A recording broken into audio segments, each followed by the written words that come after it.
This is the Ken and Kitty Podcast. Stupid? Oh yeah. Silly? For sure.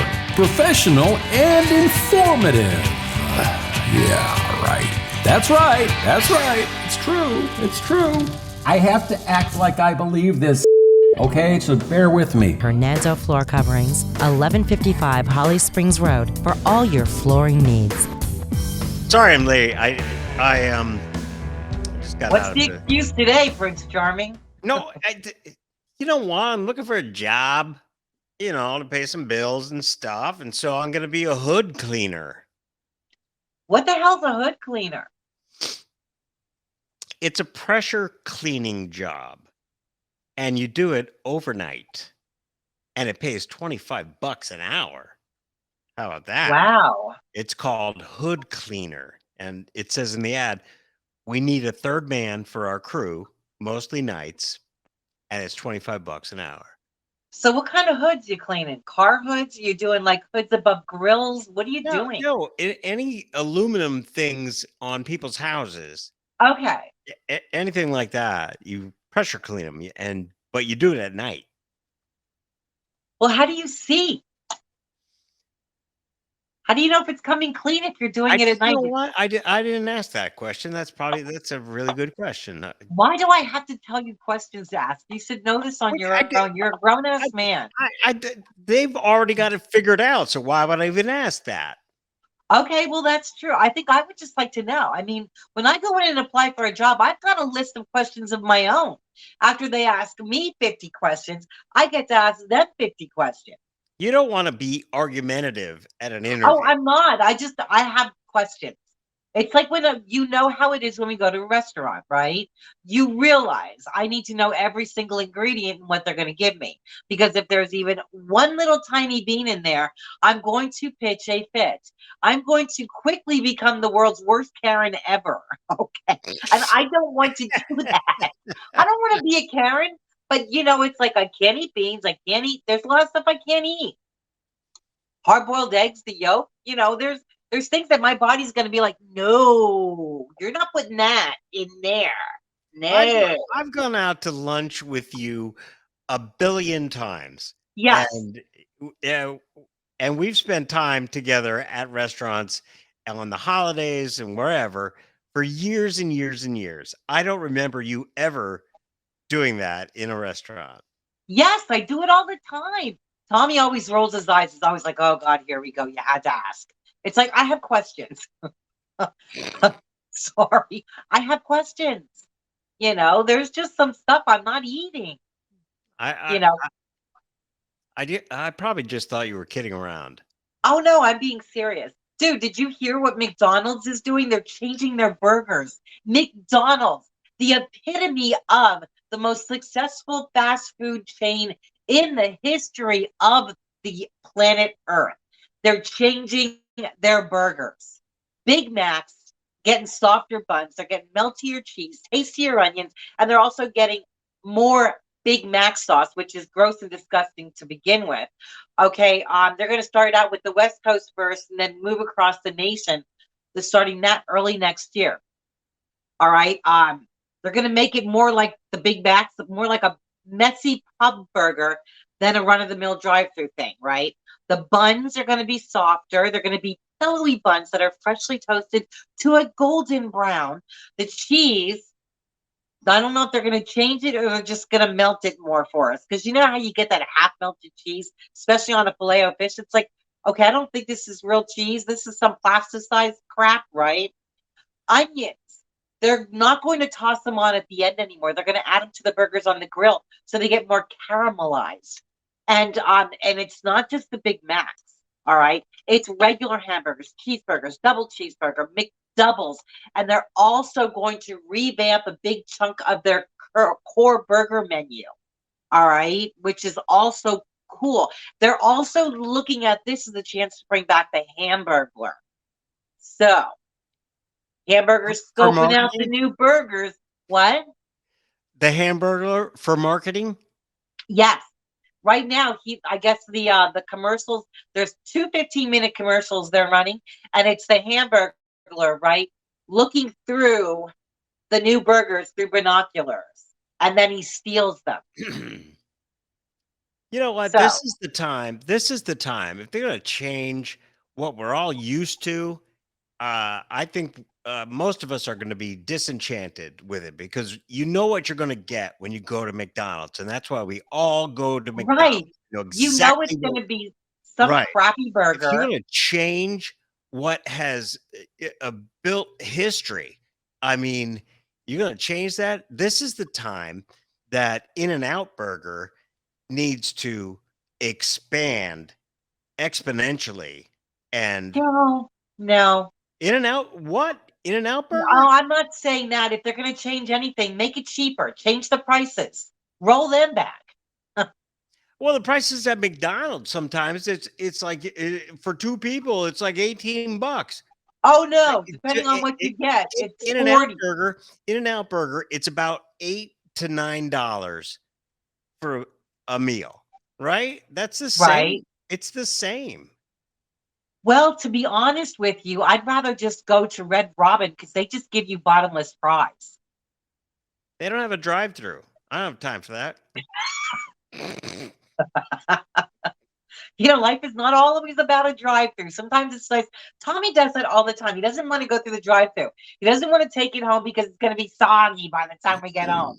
So we either have to go in and eat it there or we have to eat it in the car. I wouldn't be alive today if there weren't drive-throughs. Yes, you would. I mean, they're good. It's good for a quick bite. But I mean, seriously, you can't eat that stuff every day. You know what? I'm at my lawyer's office. I'm at Best Buy. I'm at Home Depot. I'm at Guitar Center, and I got no time for going to Applebee's or wherever to sit down and have no Can time. I ask you something? Is it because What? you're alone and you don't want to eat alone? They're gonna look at you like, look at that poor lonely guy eating all by himself. Well, I already told you That's I'm why lonely. you go through the drive-throughs. Take your plant along. Take your plant. They're gonna be like, oh, look, that's a guy who really loves his plant. No, that's gonna look pathetic. That's gonna look pathetic. All you have to do is say, my friend here, can he just have a glass of water? Cheapest date you'll ever have. Can he just have a glass of water? That's funny. He's on a diet. Trying to keep him healthy, You need to wash them with milk, though. Did they really? Okay, so what do you got? What's going on over there? Naples man continued explicit relationship with a child while he was in jail. Now, how in the hell did that happen? Because when I was in jail and you wanted to use the phone, they would roll it up like what looked like a payphone on a cart, and they bring it to your cell and then hand What? you. Yeah, that's in county. That's what they do. Well, your counties must be better than the ones in Pennsylvania, because here, if you can get out of your cell, it's a miracle. But there's nothing they roll up into your cell other than no, you magazine. Yeah, here in Lee County, you can wave at the people and ask for the phone, but they're always moving it from cell to cell. So shout out to the Lee County, justice system. But I don't know how in the world a guy in Naples can continue an explicit relationship from his jail cell. Who's the relationship with? A child. Oh, okay. That's why he's in jail. Yeah, he's in jail for that. And he continued from jail. How is that not prevented? Apparently they don't have anybody monitoring. Maybe you should apply for that job, Ken. That'll be your next job application. Be the guy that monitors all the phone calls at Lee County. They're going to be like, oh, Ken, we got a cell for you. Oh, no, you're here to apply for the job. I'm not sure that's the job for me. Come on, you basically know everybody in there already. No, I would. You know what? I want to be. I really want to be a bra fitter at Nordstrom. That would Yeah, be. that's not gonna happen. Yeah, but They're I'm gonna look at trying. you. I'm They're trying. gonna look at you. So what are you saying? They're going to look at me and say what? Nordstrom is going to say, no, you're not qualified to be a bra fitter. But Yeah, they're gonna do a background check. I think I'm very qualified to be a bra fitter. Well, just because you've seen some boobs doesn't mean you know how to stack them. Just saying. Look, I think actually, I'm more qualified than you are. I'm not sure about that. I've got my own. I've been stacking these things for years. I know, and 1,400 women in my past. That's real experience. Yeah, but 1,400 women, one time each, doesn't amount to like X amount of years, like pushing these things in and out and situating and bubbling and pulling and yanking and whatever, drying and perfuming and piercing and all that fun stuff. I knew all that. All of what you just said. I knew all Oh of yeah. it. Inherently. Yes. Have you fluffed? Have you fluffed them? Yes. Oh, well, okay, then you know what? I'm sure that you would be perfect for that job. It depends on the dress you're going to wear, and it depends on how you're going to mold them. Yes, I'm fully aware of that. Okay. You go ahead and be a bra fitter or whatever the hell that is. A boob, like, shove her in the bra cup thinger. I want to work there's a place where they have a giant Bush's bean can in a national park. All right. If you go to Bush's Camper, CAN.com.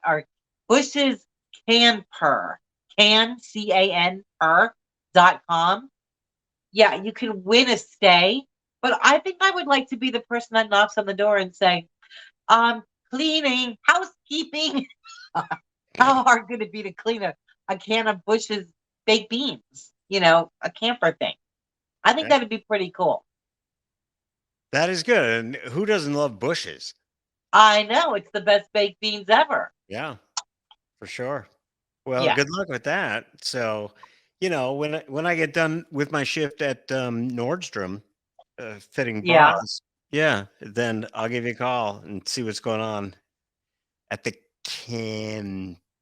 Camper, yes, exactly. Exactly. I know that you said that your car floated away and it got ruined and stuff. Do you guys have a lot of car theft going on down there? Yeah. Okay, because I know there's certain.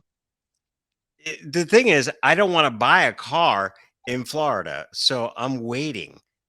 Since my car floated away in the hurricane, I don't want to buy a car anywhere in South Florida at all because they're all water damaged, all of them. And so they're shucking and jiving around, and they're saying, well, you can look at our Carfax. And I'm like, Carfax is not coming out and inspecting every car. No way. You're just. Well, then what's the good of having a Carfax if they're not going to check everything? I have no idea how Carfax works, but I think somebody just submits some crap and they look up some claims or whatever. But no one's going around to all these brand new cars on the lots that got filled with 2 feet of water. Nobody. Right.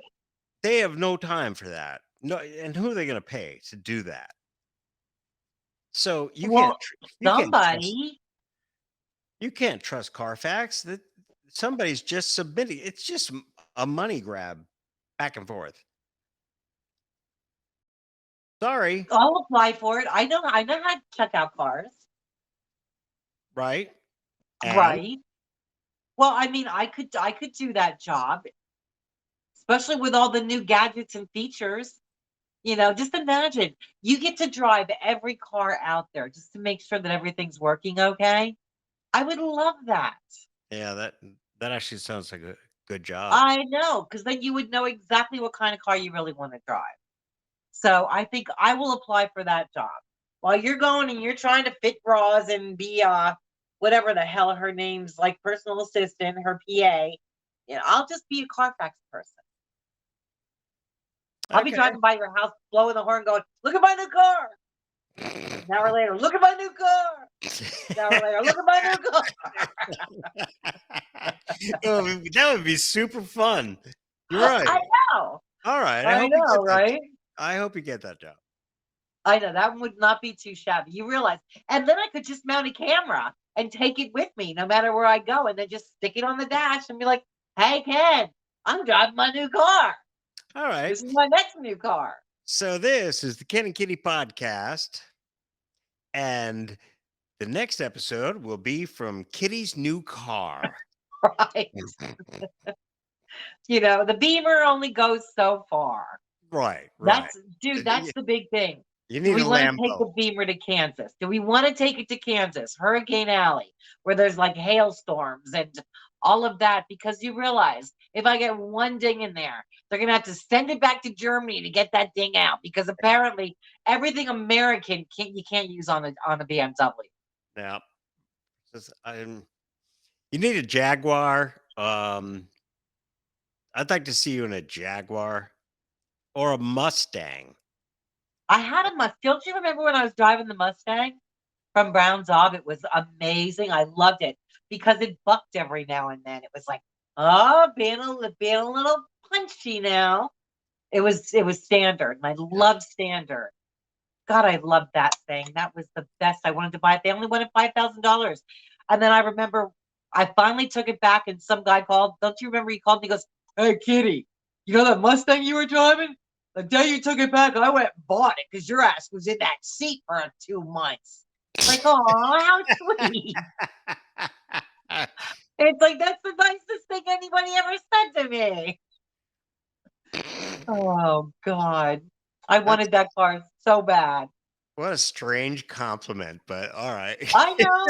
Well, it was better than the guy who, when I was in Palmerton, remember how he used to tease me all the time about my feet being so small? Yeah. Okay. The story. The guy, I was getting gas in Palmerton. Some guy's standing next to me. And I've got my car, not even the freaking cat vehicle. I got my car. And he walks over and he walked by me and he goes, "Hi." And then he looked down and he goes, "Are you Kitty?" I looked at him and I said, "Why would you even say that?" He said, "Because those are the smallest feet I've ever seen." I was like, "Thanks, Ken." So I didn't even have to open my mouth. All I had to do is show my feet. Look. Well, it's pretty cool that you get identified by the size of your feet. Somebody looks at your feet. Yes, this is true. Yeah. Because you know what they say about women with small feet? The opposite of men with big feet.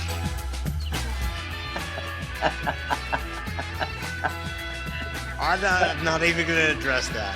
All right.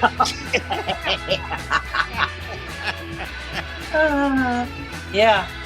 No Grand Canyon. No echo there. Echo. We have to stop now. Goodbye. The Ken and Kitty podcast also streams on kenandkitty.com. kenandkitty.com.